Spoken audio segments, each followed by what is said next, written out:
Scapula है वो हमारी ट्रायंगुलर बोन है, ये एक थिन बोन है और जो बॉडी के पोस्टीरियर लेटरल एस्पेक्ट में प्रेजेंट है। स्कैपुला के साइड डिटर्मिनेशन सबसे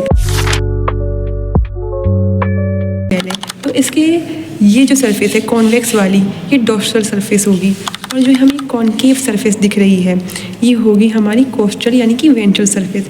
इससे हम इसका साइड डिटर्मिनेशन कर सकते हैं। दूसरा ये है हमारी ग्रीनॉइड कैविटी, ये प्रेजेंट होनी चाहिए लेटरली, यानी कि ये हमारे बॉडी में कुछ इस तरह से प्रेजेंट होगी, लेटरली ग्रीनॉइड कैविटी प्रेजेंट होगी।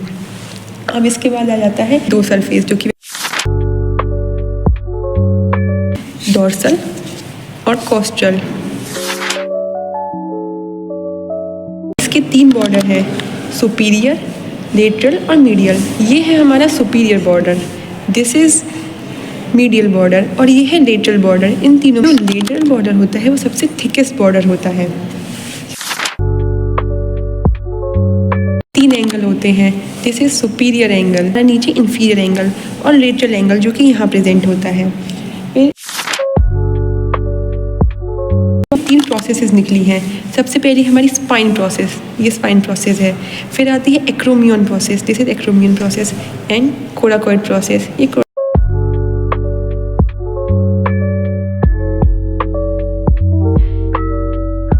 The spine divides dorsal surface into supraspinous fossa and larger infraspinous fossa. जो स्पाइन में ये उठा हुआ पार्ट है इसको क्रेस्ट कहते हैं। इसके दो लिप्स हैं, this is upper lip and this is lower lip.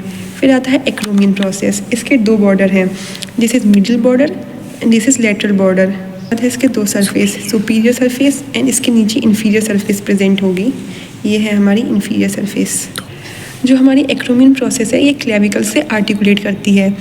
अब कोराकोइड प्रोसेस होती है, ये बेंट फिंगर लैप के अगर हम देख सकें तो ऐसे करके ये बेंट फिंगर की तरह है। और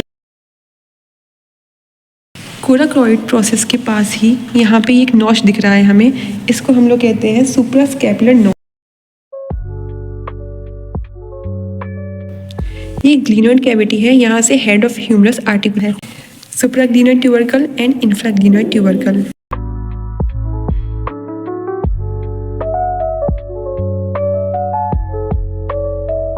इंफ्राग्लीनोइड ट्यूबरकल, सुप्राग्लीनोइड ट्यूबरकल।